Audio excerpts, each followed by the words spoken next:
The whole process is called the Benjamin Standards of Care, and in a nutshell, very quickly, it means you have to live in the life of the gender you are transitioning into for a year prior to your surgery. You have to get 2 letters from a psychiatrist, 2 separate psychiatrists say that your mental health is fine and that you're ready to go do this. And then you get to go to the surgeon who informs you of all the medical problems that could result from it, which that's pretty standard for any surgery. You know, you go into any surgery and one of the things they're going to tell you is, and by the way, you could die from this. You know, so. But that's basically in a nutshell all the things you have to accomplish. When I say, you know, people do this in 2 or 3 years, what I'm really saying is there's people who say one day, it's enough, I can't be living this life anymore, I have to transition to the next life.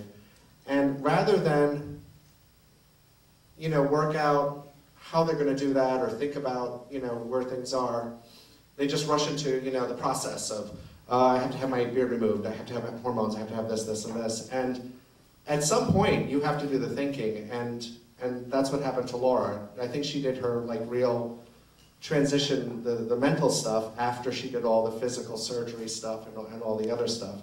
She was a doctor, and she could, quote-unquote, fast-track, you know, the whole process. And for me, when I started this whole thing, I was taught by someone who said, this journey's like a train ride. Get off at every station and see if it's comfortable there for a while. And I'm glad I chose that path because, you know, I was able to have my children, and there's things in my life that I just really love and treasure that I might not have had if I fast-tracked it as a 28-year-old. The surgery itself is like, I think, 2 hours? No, it's like, well, it depends. Yeah, it's about 3-hour surgery. The actual GRS surgery is 3 hours, so. Yes? I'm curious, PJ, about what drew you to this story. How did you end up deciding to do this story? Yeah, it's interesting. So like I said, I made this with a very good friend of mine, Jay Hodges, and we were actually at a dinner party where someone brought this up, that they had just passed through the town, and it was known as the sex change capital of the world. And both he and I were very surprised hearing that. And it was one of those things that we just couldn't get it out of our heads. And so at some point we were talking about it, and I was like, this would make a really great documentary. So we actually did a little bit of research, ended up calling Marcy on the phone, and she was very much like, well, you should come down to Trinidad and talk to me in person. So brought a camera, and that actually became our first trip shooting. So it was one of those things that I learned about this 3.5, maybe 4 years ago, and I just couldn't believe that this had gone on since 1968, and I was unaware of it, so. Yes? So your profession was with NASA before, yes? Yes. So what are you doing in Trinidad now, since the house didn't ever evolve into what you wanted it to be? And well, what happened is, it's a very typical story, unfortunately.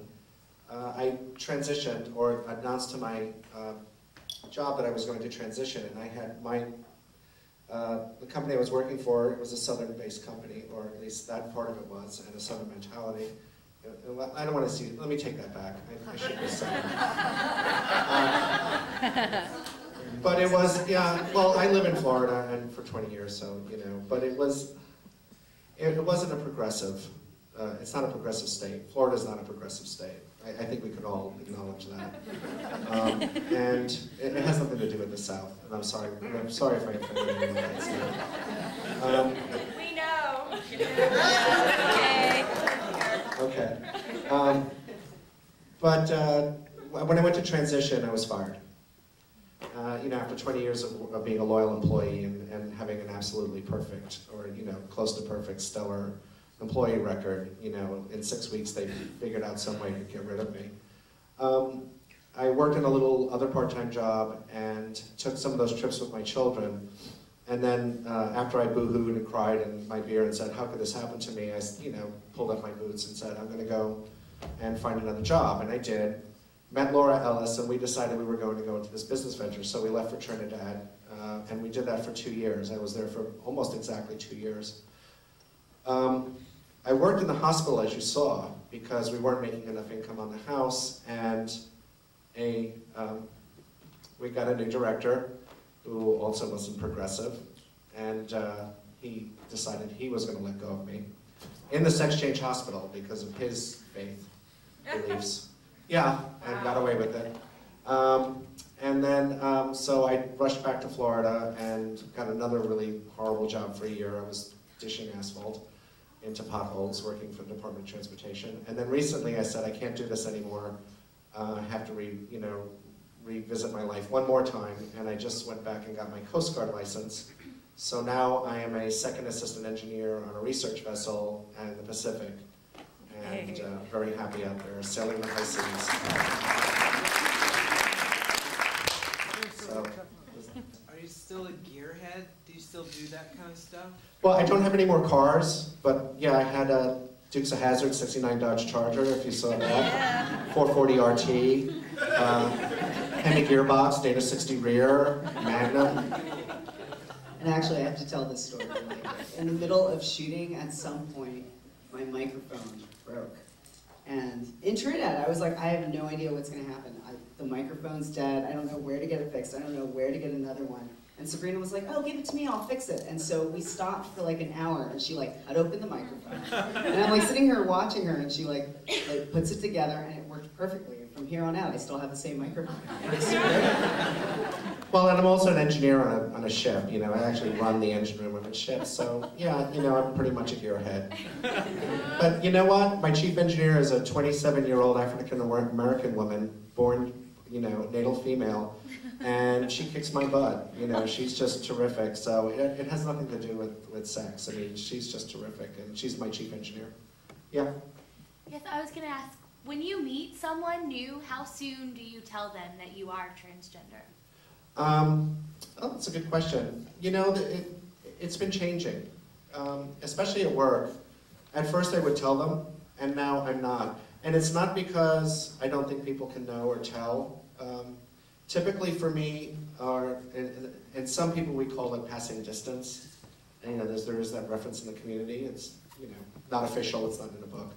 But, you know, when you're in your cross-dressing stages, when you're walking through a mall, people might not recognize you as a man. But when you walk up to the counter, you're instantly known as a cross-dresser. Well, for me, I'm usually do pretty well, especially when I'm sitting down or in conversation, or not in conversation with people or passing by them, etc. And then there's, you know, there's this whole sector of people that it doesn't matter how good you are or how, you know, practiced you are, they're going to be able to read you. And then there's other sector people that you could, like, you know, pee standing up, and they're going to be like, well, that's a woman. You know? And they just don't get it the other way. So I've decided that it doesn't matter. I'm just not going to worry about it, because I can't spend my entire life worrying about who knows or who doesn't know. But I don't necessarily tell anyone, especially in employment anymore, because it's none of their business. It's just a matter of if they know, that's fine, and they have to respect me. And if they don't know, that's fine, and they have to respect me, as I have to respect them. In a relationship, that's a different story. I think generally, and speaking really, this is just really off the top of my head, the community might think that the third date is, like, you know, a good time if, you know, before you get intimate with someone. But certainly not everyone follows that rule. It depends who you are, you know, how transitioned you are, you know, how well you pass in the community, whether you're stealth or not stealth. There's so many variables. I tend to be honest with my partners, and because I don't want to get, you know, an axe over my head or something in bed. And that's always worked out for me, because they're always like, yeah, and, you know, we knew. Oh, okay, well, you know, so let's get going with it. So.